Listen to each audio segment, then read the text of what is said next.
Pai. Nós queremos engrandecer o Teu nome nessa noite, Pai. Você não tem rival. Você não tem ninguém que se compare a Ti. Você é o único em grandeza, em santidade, em beleza. Nada é comparável ao Teu nome. Nada, você nunca perdeu uma batalha. Você é o Deus que sempre vence. Sempre vence. A vitória te acompanha. E você nunca perdeu e nunca vai perder nada. Você venceu até a morte. Foi um domingo como esse que você venceu a morte. Você venceu a morte.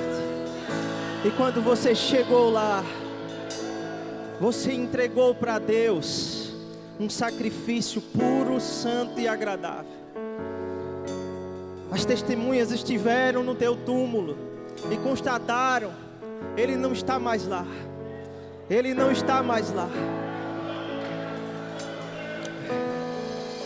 Esse é motivo, Pai, para que nós possamos exaltar o que você fez no seu Filho.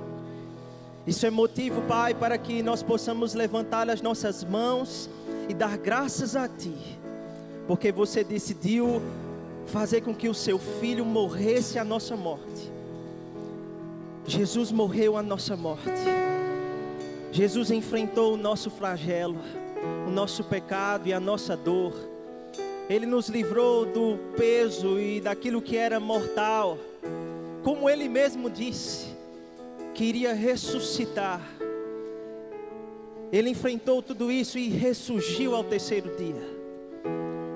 E Ele está vivo, assentado à direita de Deus. Os anjos cantam ao seu nome. As igrejas cantam ao seu nome. E nós reconhecemos a sua presença aqui e agora. Você disse, Jesus, que onde estiverem 2 ou 3 reunidos em teu nome, você estaria ali no meio deles. Você disse. Você disse. E nós acreditamos, nós concordamos, nós reafirmamos. A sua presença é real aqui. A sua presença é reverenciada aqui. Nós não queremos nos desviar na atenção à tua presença, na atenção a quem é devido. Pai, você disse que jamais nos abandonaria. Você disse que sempre estaria conosco em todos os dias da nossa vida. E você está. Você está. O Senhor está aqui, irmãos. Ele está comigo e com você. A presença dEle é real. Você não precisa sentir um arrepio. Você não precisa sentir um forte vento. Na verdade, você não precisa sentir nada. Tudo que é necessário para esse momento é crer. É acreditar. É saber que Ele é real. E que nesse momento a presença dEle é aquela que pode satisfazer qualquer necessidade. É aquela que pode ocupar qualquer espaço. É aquela que pode sarar qualquer ferida. Esse Jesus, Ele é real e está vivo agora. Aleluia. Aleluia.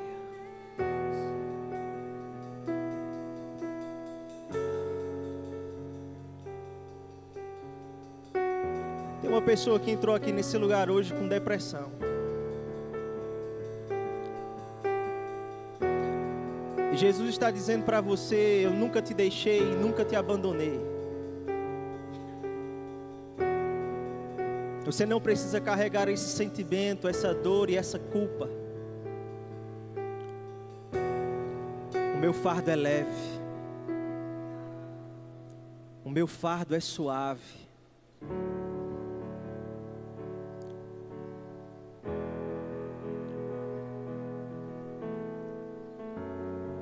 Se você crer em Jesus de todo o seu coração, você pode se livrar dessa depressão hoje. Você pode se livrar dessa angústia hoje.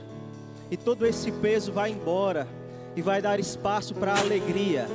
Uma alegria indizível.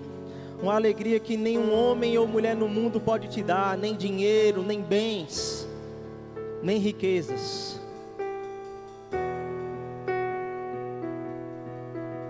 É uma paz tão soberana, que nada vai te abalar mais. Só ergue as suas mãos e dá graças a Deus e diga: Pai, muito obrigado pela sua paz. Obrigado pela sua alegria, Jesus.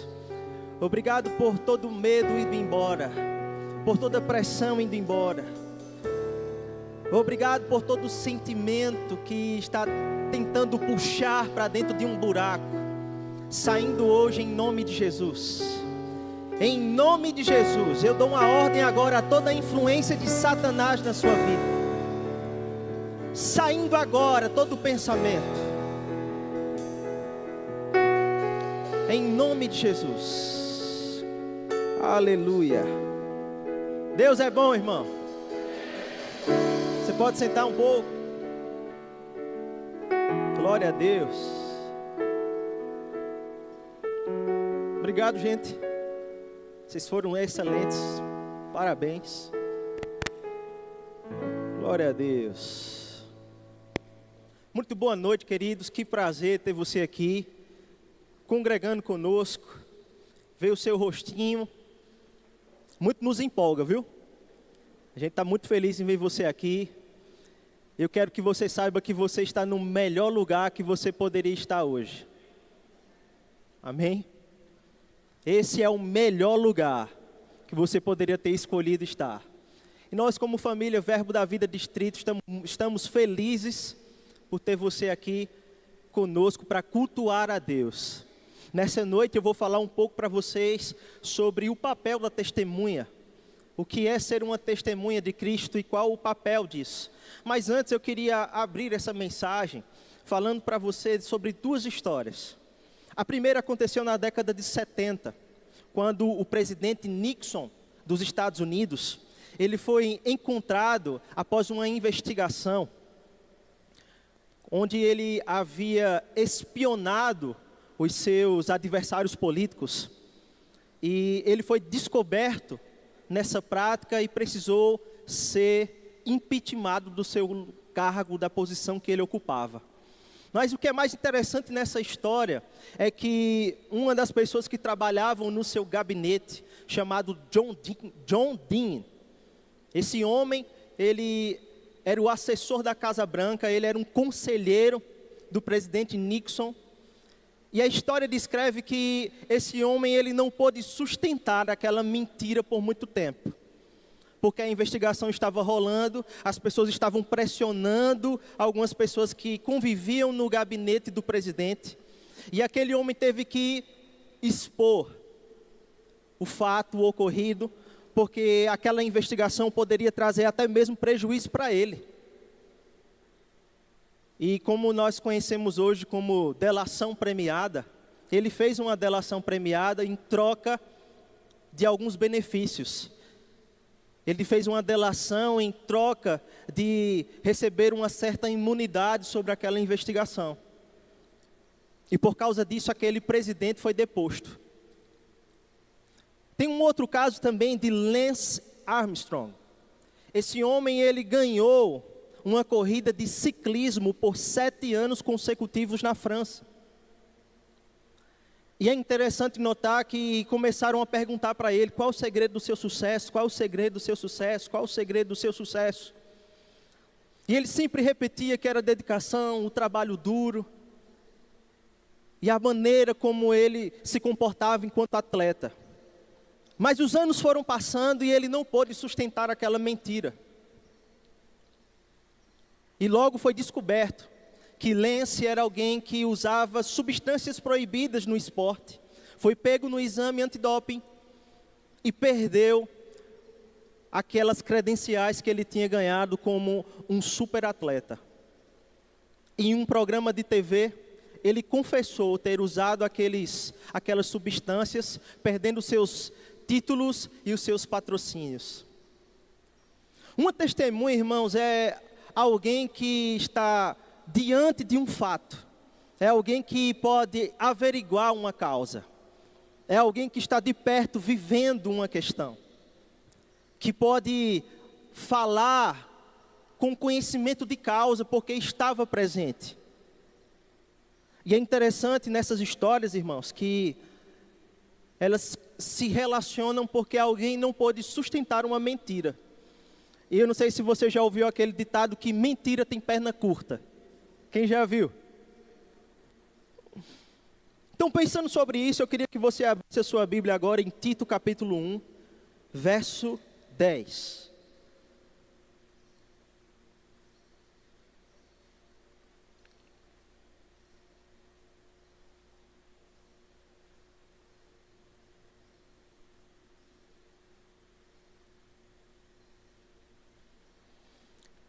Tito, livro de Tito, carta de Paulo a Tito,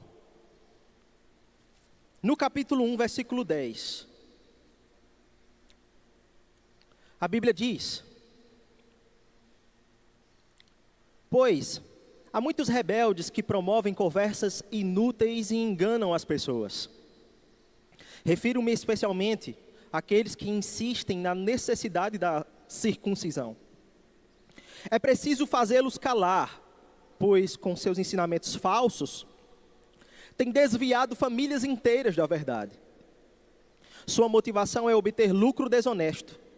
Até mesmo um deles, um profeta nascido em Creta, disse: os cretenses são mentirosos, animais cruéis e comilões preguiçosos. Isto é verdade. Portanto, repreenda-os severamente, a fim de fortalecê-los na fé. É preciso que deixem de dar ouvidos a mitos judaicos e às ordens daqueles que se desviaram da verdade. Para os que são puros, tudo é puro, mas para os corruptos e descrentes, nada é puro, pois têm a mente e a consciência corrompidas. Afirmam que conhecem a Deus, mas o negam por seu modo de viver. São detestáveis e desobedientes e desqualificados sobre fazer aquilo que é bom. Sabe, irmãos, essa aqui é uma advertência de Paulo a Tito. Primeiro ele começa esse capítulo falando sobre algumas qualificações necessárias para alguém estar no ministério, na obra do ministério, fazendo aquilo que Deus o chamou para fazer. Ele vai elencar algumas coisas que são de suma importância, que são de valor fundamental para que alguém possa viver uma vida piedosa. Ele já adverte isso também a Timóteo, quando ele diz que aquele que almeja o episcopado, uma excelente obra almeja. Aquele que quer viver uma vida piedosa, precisa se adequar a alguns padrões. E logo em seguida, Tito aqui, e falando a Tito, ele vai dizer primeiro sobre alguns rebeldes que estavam na igreja com conversas vãs, conversas tolas, que estavam desviando pessoas da verdade. Sabe que isso é possível acontecer em dias de hoje? É possível que a gente esteja envolvido em conversas tão inúteis, que não levam a nossa vida a lugar algum, e que muitas vezes promovem mais divisão do que edificação. E eu quero trazer um alerta para você nessa noite: se livre de conversas inúteis. Se livre de bate-bocas que não levam você para lugar nenhum. Se livre de discussões que não vão prover nenhum valor no reino de Deus.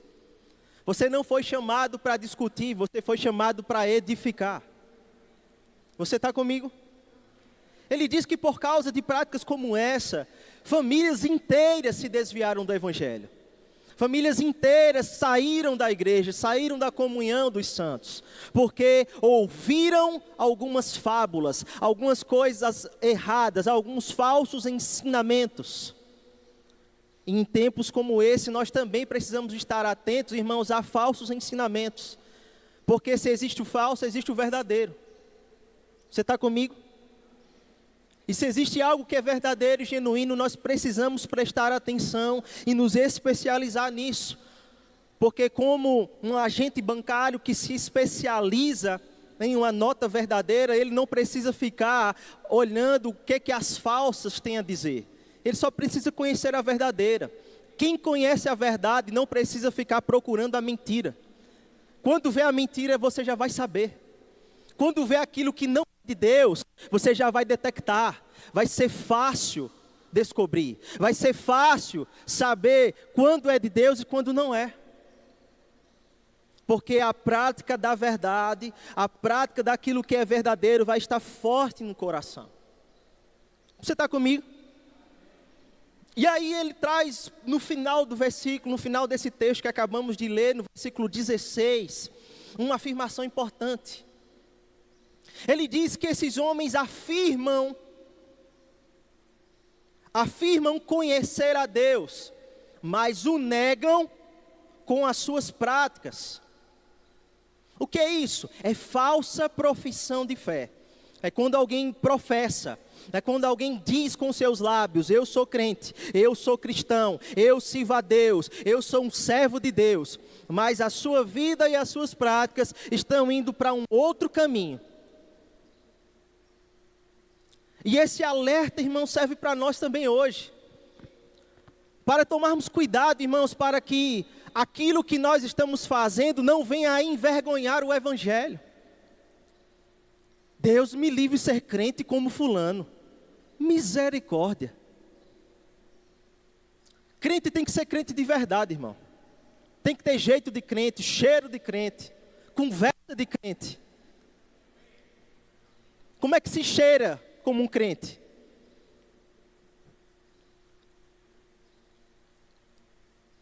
É cheirar coisa boa. É não envergonhar o nome do Senhor nas nossas práticas, nas nossas respostas, nos nossos convívios, nos nossos negócios, na maneira como a gente se relaciona com pessoas. E sabe o que é mais interessante, irmãos? É que um testemunho falso pode desvirtuar pessoas do caminho, mas um testemunho verdadeiro, alguém que vive genuinamente na palavra, pode inspirar a vida de outros para uma mudança. Quando eu e você decidimos viver uma vida na palavra, quando eu e você decidimos viver uma vida cheia do Espírito Santo, nós somos capazes de influenciar outras pessoas a viver uma vida cheia de Deus também. Porque logo alguém vai olhar na sua vida e vai dizer: rapaz, olha o que Deus fez na vida dessa pessoa. Eu conheço ele, eu conheço ela. Eu sei como ele se comportava e sei como ele mudou. E essa mudança só pode ter sido Deus. É importante, irmãos, nós atentarmos para o tipo de testemunho que nós estamos transmitindo. Essa palavra testemunha, ela vem da palavra grega mártire. E um mártir era alguém que estava disposto a ir até o fim, as últimas consequências por causa de uma causa, independente de qual ela fosse. E ela foi muito utilizada no livro de Atos, quando a igreja começou a ser perseguida e os homens começaram a sofrer por causa do nome de Jesus. Você já pensou que por causa do nome de Jesus você pode sofrer alguma perseguição? Você já pensou que por causa do nome de Jesus, porque você é filho de Deus, porque você é um cristão, um crente de verdade, você pode sofrer algumas injúrias? Alguém pode dizer e olhar e dizer: ah, agora você só quer ser o correto, você só quer ser o santo, você só quer ser o imaculado da Conceição.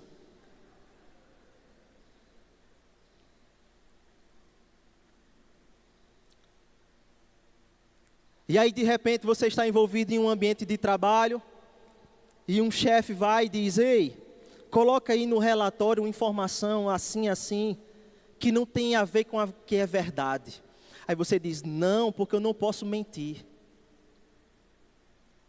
E o chefe diz: ah, quer dizer que você não mente, quer dizer que você é certinho. E a resposta é: exatamente, eu não posso mentir. Porque eu sirvo a um Deus que é vivo, eu sirvo a um Deus que é real, eu sirvo a um Deus que tem cuidado da minha vida. Está comigo?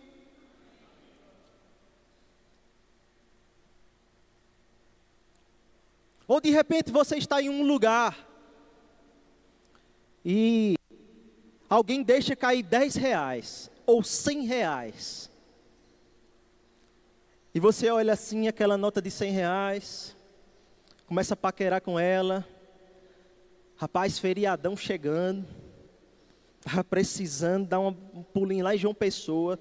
Tô até com dinheiro da gasolina, mas o que eu tenho para comer lá, não tinha não. Em 5 segundos a pessoa maquinou na cabeça dela.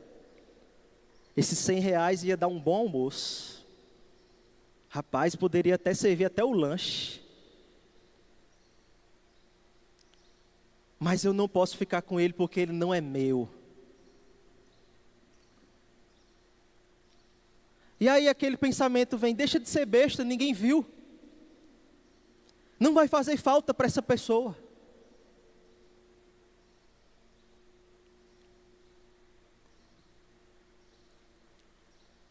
Mas porque nós andamos na verdade, irmãos, porque nós caminhamos naquilo que é certo, porque Deus é a primeira testemunha que assiste a nossa vida, e a Bíblia diz que os seus olhos passeiam por toda a terra, a fim de encontrar aqueles que têm um coração reto, um coração justo, um coração verdadeiro.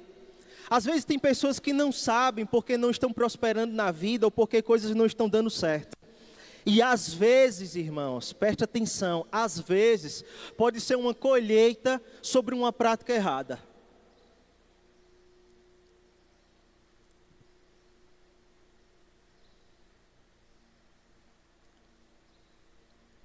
Eita Jesus.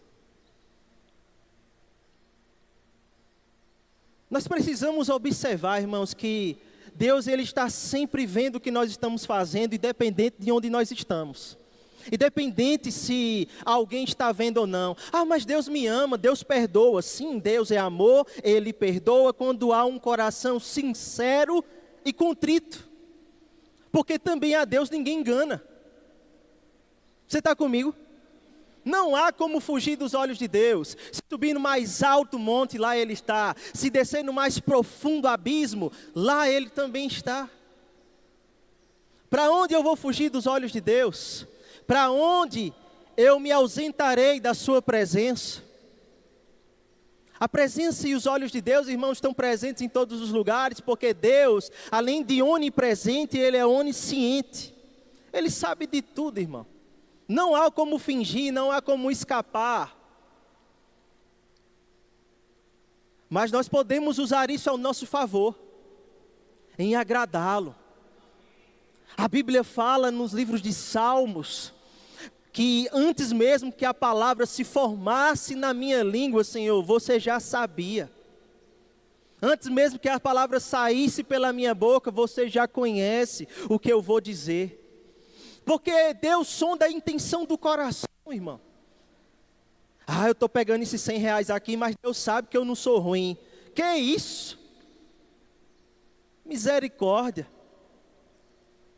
Pastor Bud, irmãos, ele ensinava que se alguém pegasse um clipe, que fosse um clipe, de botar em papel, que não é seu, isso é roubo igual alguém que rouba um banco. É roubo do mesmo jeito. Nós não fomos chamados, irmãos, para pegar coisas que não são nossas. Deus é capaz de nos dar aquilo que precisamos. Amém. Não sei nem porque eu estou dando tanta ênfase nesse assunto, eu vou andar mais um pouco aqui. Lá em 2 Pedro 1,16 a Bíblia diz: porque não seguimos fábulas engenhosas quando vos fizemos conhecer o poder e a vinda do nosso Senhor Jesus Cristo, mas fomos testemunhas oculares da sua majestade. O apóstolo Pedro, ele está falando, ei, nós não inventamos uma história fantasiosa. Nós não estávamos lá fazendo um conto de fadas acontecer. Não é uma fábula. Não é uma historinha qualquer. É a verdade. E isso que nós vimos, que nós testemunhamos, que nós estávamos lá presente com Ele, nós estamos transmitindo para vocês. nós estamos escrevendo em cartas, nós estamos deixando registrado para que vocês possam conhecer a verdade. O apóstolo Pedro, ele tinha uma preocupação, irmãos, de deixar claro que aqueles fatos poderiam ser fatos testemunhados. Mas que fatos são esses? Fatos de homens, irmãos, que viveram junto com Jesus. E daqui a pouco eu vou falar qual o tipo de recompensa que eles receberam quando começaram a ser perseguidos por causa disso. Mas a Bíblia vai dizer, irmãos, lá no início do Evangelho de Lucas, por exemplo, que quando Jesus passava por uma praia, ele se encontra com Pedro e seu irmão, e ele diz: Pedro, segue-me. E instantaneamente Pedro não pensou uma, duas, três vezes. Ele não pensou: Senhor, eu tenho família em casa. Ele não pensou: Senhor, eu tenho negócios, eu não tenho com quem deixar meu barco. Onde é que eu vou deixar as minhas redes? Ele somente seguiu. Ele somente foi atrás. Muito provavelmente porque ele conhecia algo sobre aquele homem que o chamava. E aquele convite tornou-se irresistível demais, ao ponto de prender, de paralisar e de ele achar: ei, eu não vou ter outra oportunidade. Semelhantemente aconteceu com um homem chamado Mateus, coletor de impostos, que muito provavelmente estava no seu trabalho, quando Jesus, passando por ele, disse: Mateus, segue-me.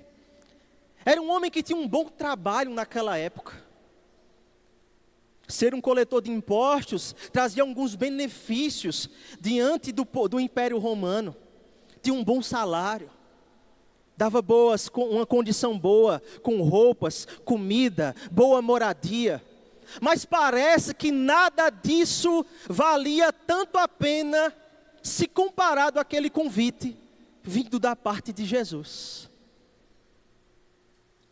Havia um outro homem chamado Natanael, a qual Jesus se encontra com ele e diz: ei, eu vi você lá na árvore.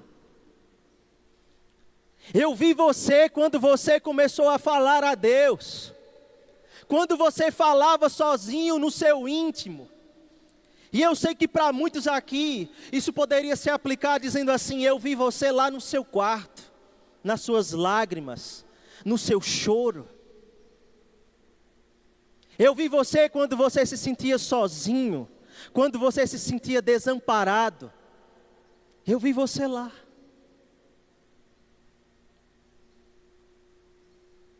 E o convite foi o mesmo: segue-me. Por 2 anos aqueles homens começaram a seguir a Jesus, assim como outros que se ajuntaram a esse time. Aqueles homens começaram a andar de perto de Jesus.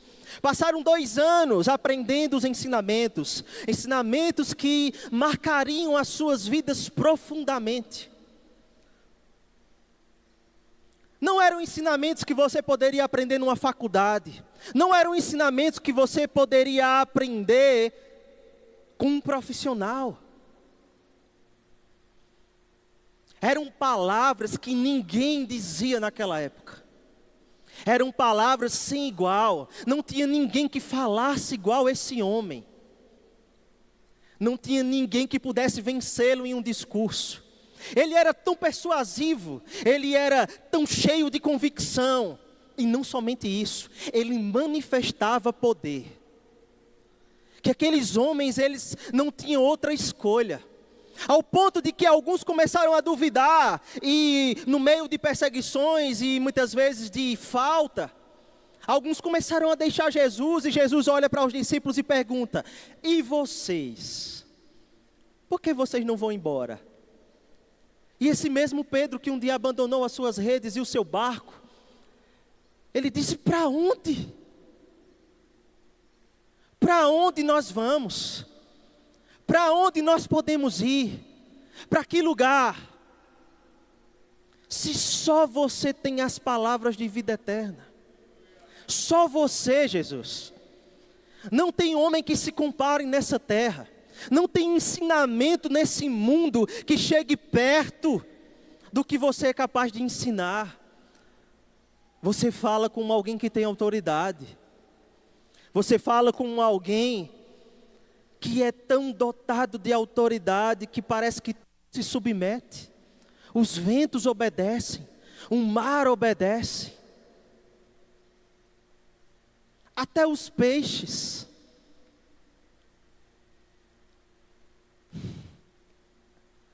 Aqueles discípulos, eles estavam tão envolvidos, tão persuadidos dessa verdade, que aquele chamamento de Deus na vida deles não poderia ser revogado, não poderia ser deixado para depois. Aquilo era a coisa mais importante das suas vidas. E eles estavam lá no dia em que Jesus estava partindo o pão pela última vez e dizendo: esse é meu corpo. Em todas as vezes que vocês se reunirem em meu nome, promovam uma ceia. Eles estavam lá quando ele tomou o cálice e disse: esse é o meu sangue.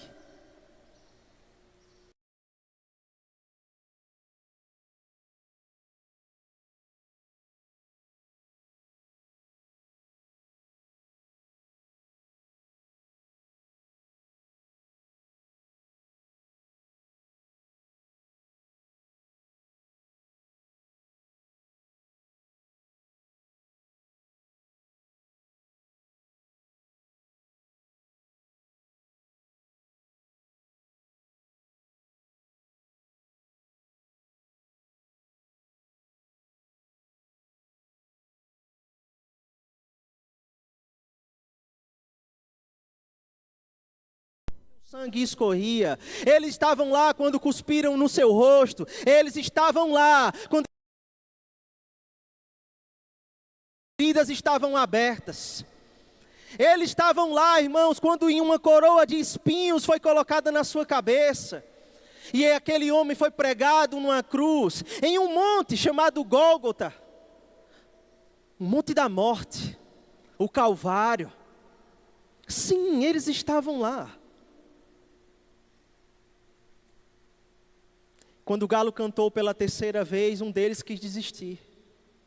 Achou que, assim como ele havia dito, que iria traí-lo, queria abandoná-lo, queria deixá-lo. Ele disse: não tem mais razão para mim. Eu falhei com o meu Senhor. Eu vou voltar para as minhas redes e para o meu barco. Quantas vezes, irmãos, nós vimos milagres de Deus. Quantas vezes nós testemunhamos a bondade de Deus. E quantas vezes achamos que fracassamos e queremos voltar para trás.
as boas novas. Eu preciso dizer para o mundo todo que esse Jesus é real, que Ele ressuscitou.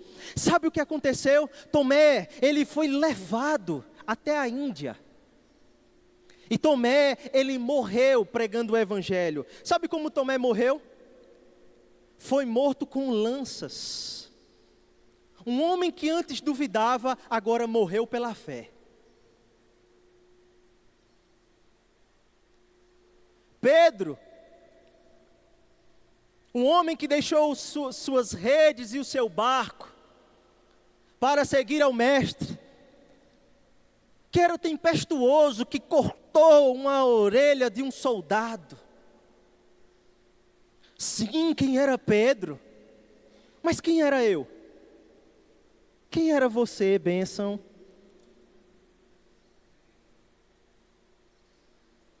Sim, esse mesmo Pedro, quando foi crucificado, ele disse: ei, eu não aceito morrer igual o meu mestre, eu não sou digno disso, vira essa cruz aí de cabeça para baixo, porque eu não sou digno de morrer como ele, crucificado. Ah, tem mais, Bartolomeu foi esfolado vivo, esfolado igual um animal, tiraram sua pele, enquanto estava vivo, e depois cortaram a sua cabeça. Tem mais, Matias, apedrejado e decapitado. Simão o Zelote, cerrado no meio. Mateus, aquele que era o coletor de impostos, que tinha uma vida mansa, uma vida boa, estava confortável no seu lugar, morto à espada. Filipe, apedrejado. Tem mais gente aqui. Paulo, decapitado em Roma, mas ainda conseguiu declarar: combati o bom combate, cumpri a minha carreira e guardei a minha fé. Destes tantos que eu acabei de falar e outros mais que eu não vou conseguir citar para você nessa noite, Paulo foi um dos que não viu Jesus e não andou com ele como os outros andaram, mas ele teve visões de Jesus. Ele não estava presente em algumas situações. Paulo foi um homem de prestígio, de classe. Paulo foi um homem que tinha gabarito, que tinha diploma, que tinha reconhecimento, criado aos pés de Gamaliel, romano.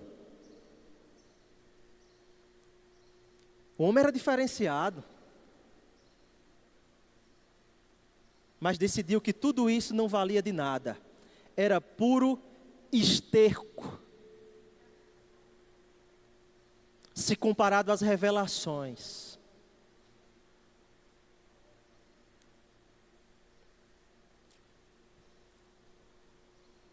O que é que esses homens tinham em comum, irmão?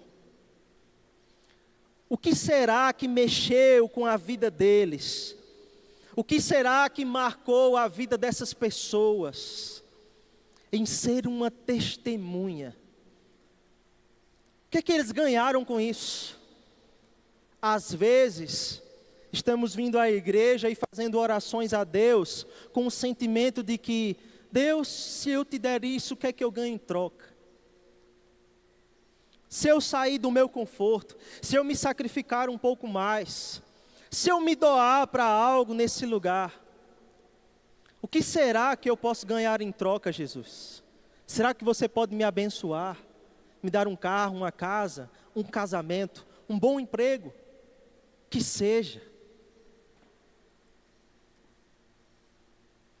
O que é que nós estamos procurando? O que é que nós estamos querendo? O que é que esses homens queriam? Eles estavam tão envolvidos com essa verdade, tão persuadidos com essa verdade, que mesmo diante da morte, mesmo em face à ruína, a perder tudo, perder negócios, perder família, perder prestígio, perder a afeição de pessoas, nada disso importava. nada mais importa.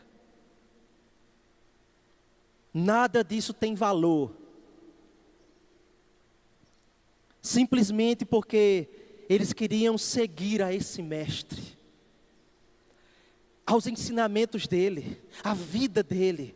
Eles queriam testemunhar e fazer com que o legado de Jesus pudesse alcançar um máximo de pessoas. Talvez aqueles homens ali não tivessem a dimensão, a proporção que isso ia se tornar. A maior religião do mundo.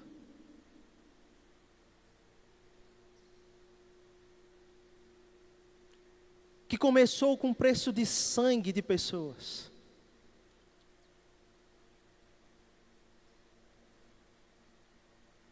Talvez essa não é uma história tão animadora para se ouvir em um final de semana de Páscoa. Mas a minha intenção nessa noite, irmãos, é te levar à reflexão. Por que somos testemunhas? Qual é a evidência? Qual é a experiência? O que foi que você viu, meu amado, que marcou a sua vida e que faz você acreditar e estar aqui? Aqueles homens não começaram perfeitos, na verdade, eles deixaram coisas para trás para começar a seguir o Mestre.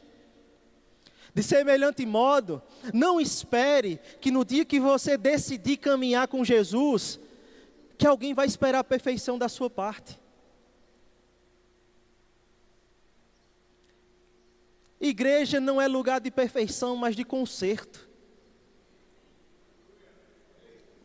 É um lugar onde o Evangelho mexe com a gente e nos coloca diante do espelho da palavra. Não é um lugar de julgamento, porque o espelho só aponta para você mesmo. Essa palavra podia ser para fulano. Não, é para mim mesmo. É para mim. É para mexer com a minha fé, para que eu possa saber aonde ela está fundamentada. Aonde? Em quê? Como? O que foi que me trouxe até aqui? Mas por que esse culto não acaba? Eu vim para a igreja para bater o ponto, para bater o cartão, para ter o meu compromisso com Deus estabelecido. E se Deus quiser fazer o culto durar mais 2 horas, irmão,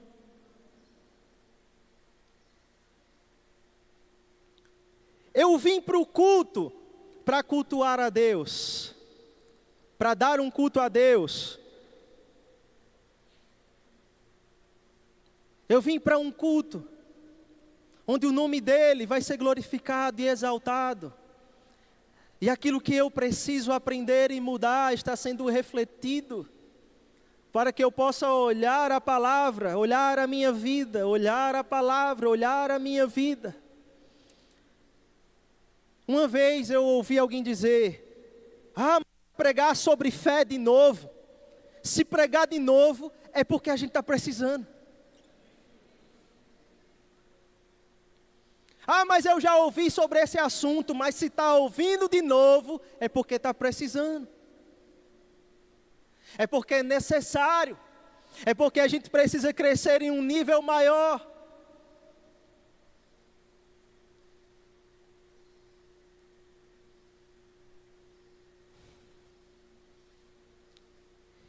É possível perceber, irmãos, que esses homens, eles não estavam se importando mais com o dia, com a hora, o lugar, se haveria reconhecimento, se haveria um ganho em troca.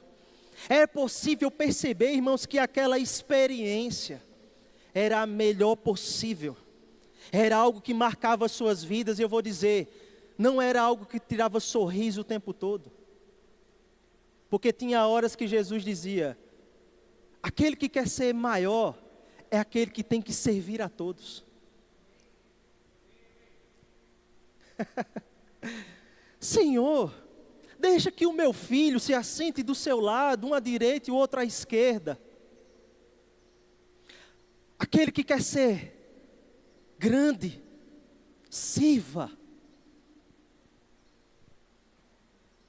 Seja servo. O que é que eu posso fazer? O que é que eu posso fazer para retribuir aquilo que Jesus fez? O que é que eu posso dar a Ele em troca? Não há nada que eu faça que possa ser equivalente, que possa se comparar. Mas se eu puder dar a minha vida nisso, se eu puder dar todo o meu fôlego, se eu puder dar todo o meu ser, o meu tempo, o meu dinheiro, a minha família, ainda assim, não se compara ao sacrifício feito por Ele. Nada se compara, irmão. Nada se compara. Nós não podemos andar na igreja com um sentimento de merecedor, no sentido de que, como eu faço coisas, uau!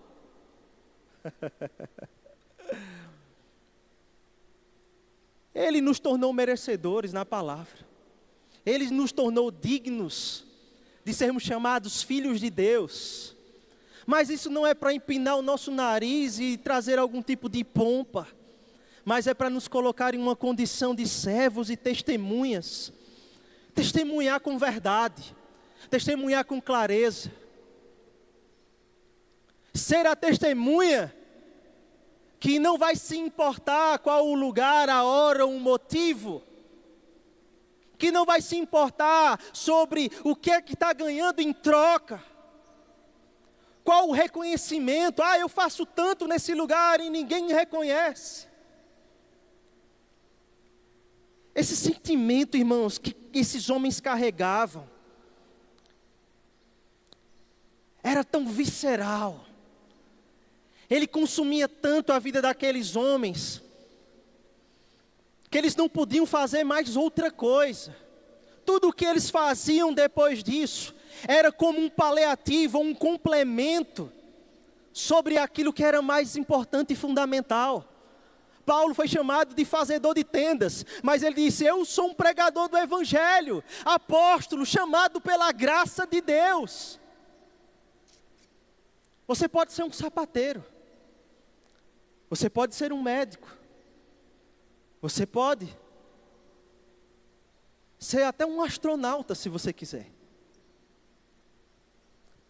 Mas que esse seja o veículo do Evangelho.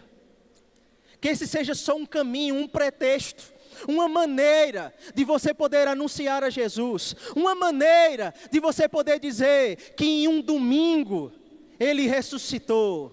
Em um domingo de abril Ele ressuscitou. Aqueles homens foram lá e o túmulo está vazio. Uma das maiores evidências de que Jesus ressuscitou é o testemunho desses homens, que não ganharam nada em troca, simplesmente açoites e perseguição. Não teve delação premiada. Não teve. Porque para sustentar uma mentira, irmãos, não precisa-se de muito, mas ela não se sustenta por muito tempo. Mas quando você está persuadido de uma verdade incomparável, incontestável, que transforma a sua vida, não tem como ficar calado.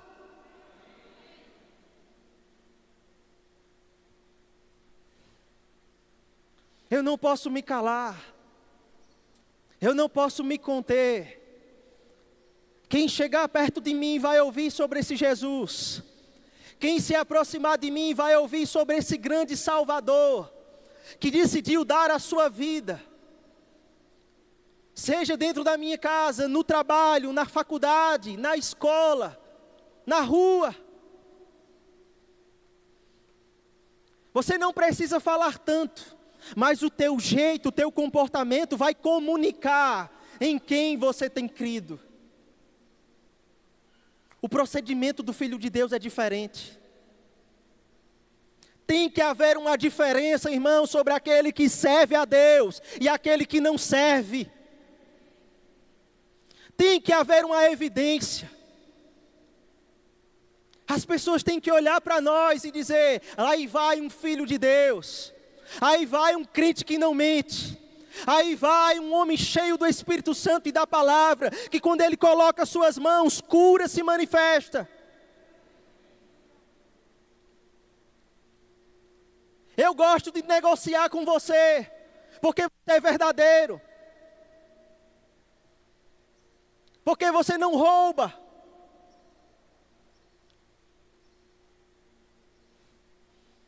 Eu gosto porque você não é um enganador. Aleluia. Já tem gente demais aí fora passando a perna. Já tem gente aí demais trapaceando e mentindo. Não vamos envergonhar o nome do Senhor. Não vamos envergonhar o nome do nosso Salvador.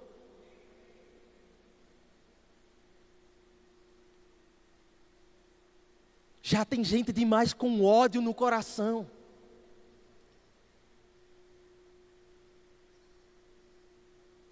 Dizendo que o amor não existe. Que o amor é só uma fábula daqueles que decidiram viver um romance. Mas quando eu penso em amor, irmãos, eu olho para a cruz do Calvário. Meu Deus!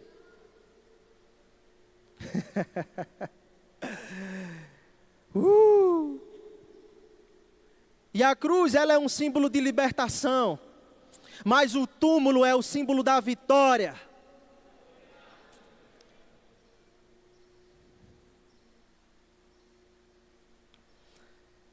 A cruz é um olhar de compaixão que mostra que eu posso perdoar, que eu posso ser diferente. É possível. Basta crer. Aleluia.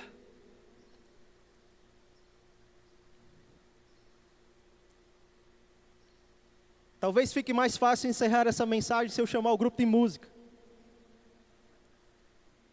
Pode vir.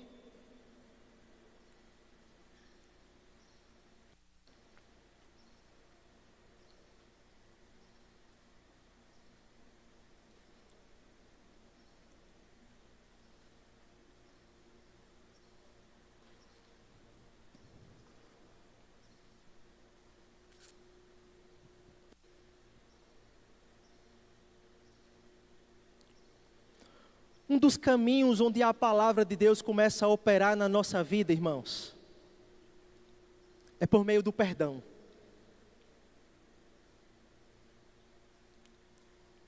Às vezes alguém pode ter nos machucado profundamente.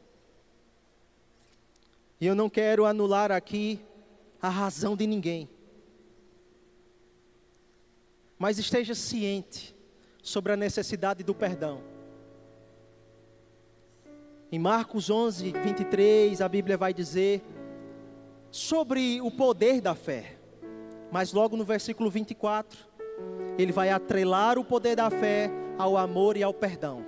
Dizendo que se nós não perdoarmos, o vosso Pai que está no céu não vai te perdoar também.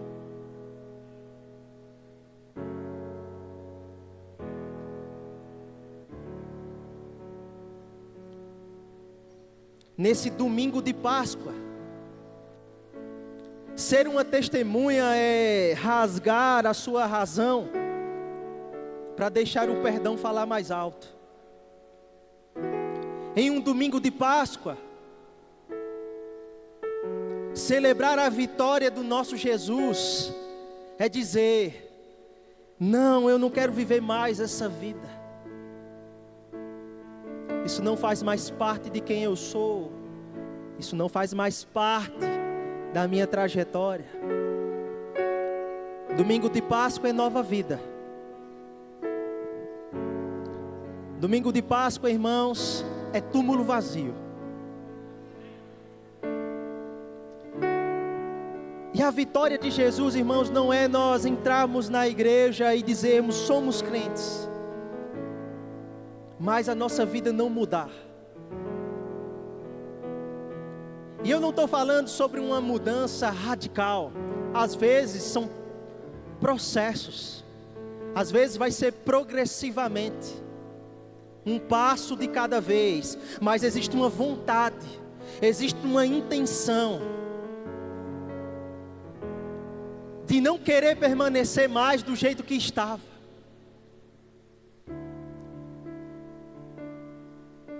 Isso é mais forte do que qualquer religião nesse mundo, porque não é sobre religião,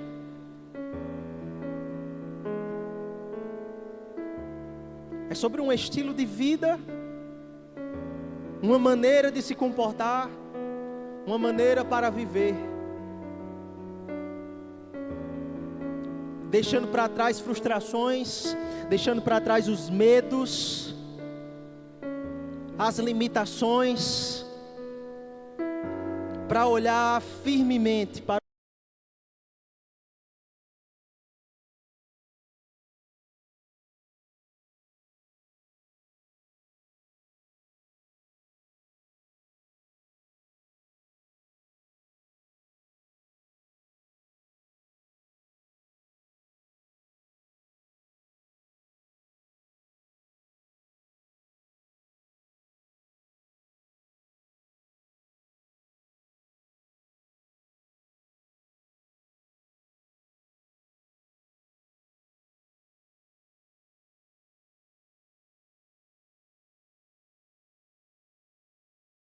eu sei que Ele acredita em mim, eu sei que Ele é real, que pode ser que qualquer pessoa um dia vire as costas, pode ser que qualquer pessoa possa fracassar, mas Ele não fracassa, Ele não fracassa. Mas como eu queria que Deus tivesse intervido na minha vida naquele dia, naquele momento. Eu não queria ter vivido aquilo. Ele pode curar em você qualquer ferida na sua alma, qualquer dor, qualquer sofrimento. Existem dores que podem ensinar para nós processos de amadurecimento, para que você, uma vez curado, ajude outras pessoas a serem curadas.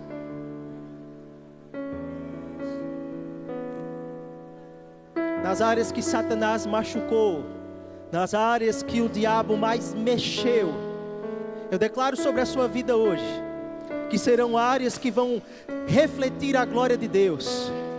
E você vai contar testemunhos de como Deus agiu, de como Ele restaurou, de como Ele te curou e como Ele te levantou de um lugar onde você nem acreditava que podia.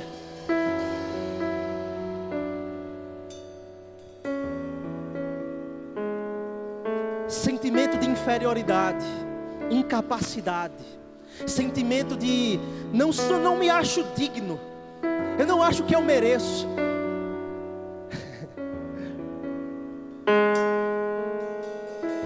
Irmão, quem merece? Se não for a graça de Deus, se não for a graça de Deus, quem é que merece?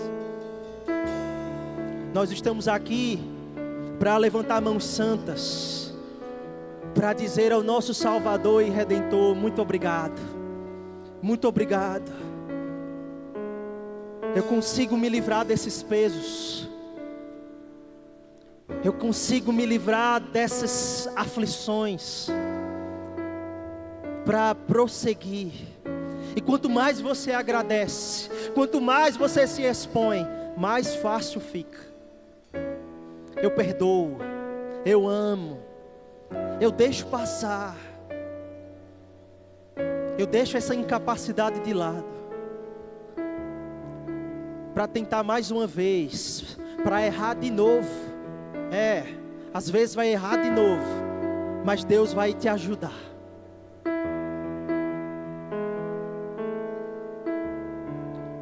Essa é uma noite para você ser tomado pela mão e o Espírito Santo te conduzir em áreas que você tem tentado ser o dono da razão.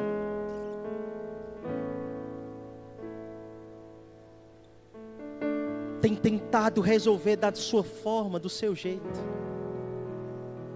Mas o jeito de Deus é melhor.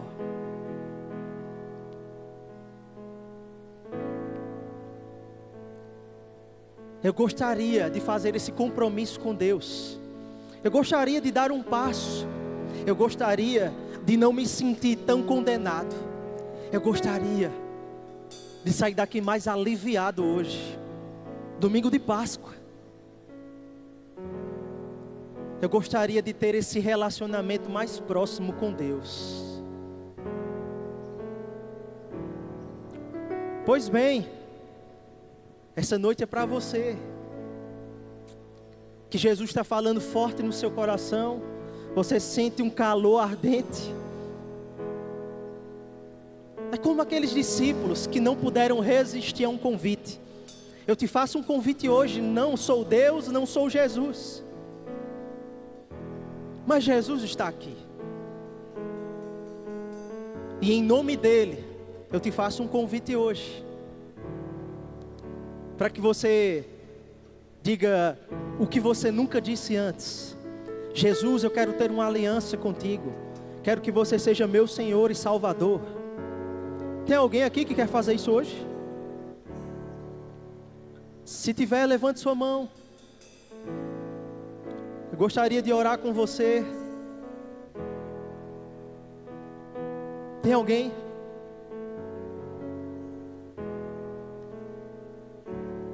Não estou te chamando para uma religião. Estou te convidando a um compromisso maior com Deus. Você não sabe o dia de amanhã.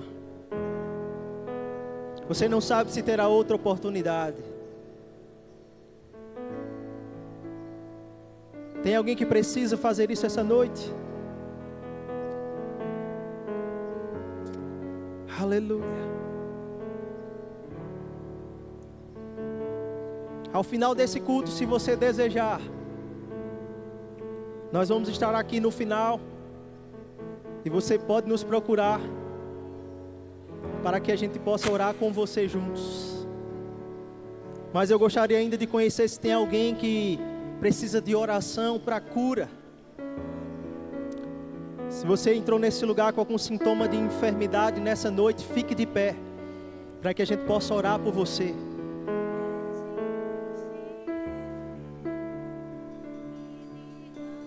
Todos curados? Tem ali um irmão? Quem está perto dele ali, por favor, coloque as mãos sobre ele. Pedir ajuda dos nossos irmãos aí que estão próximos.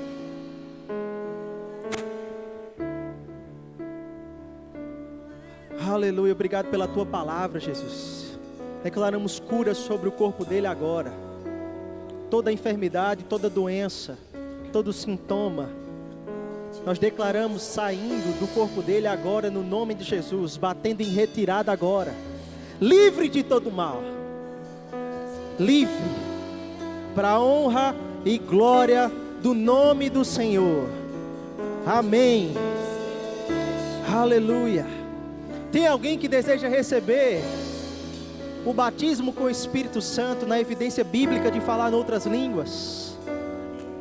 Se você nunca foi batizado no Espírito Santo e gostaria de receber esse dom de Deus nessa noite, esse presente de Deus, eu queria que você viesse aqui à frente, para que a gente possa orar com você. Tem alguém que deseja ser batizado nessa noite? Aleluia.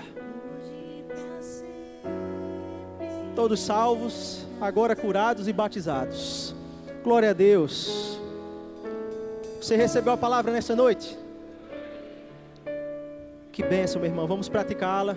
Vamos andar na palavra e sermos testemunhas daquilo que Jesus tem feito e continuará fazendo na minha e na sua vida. Em nome de Jesus.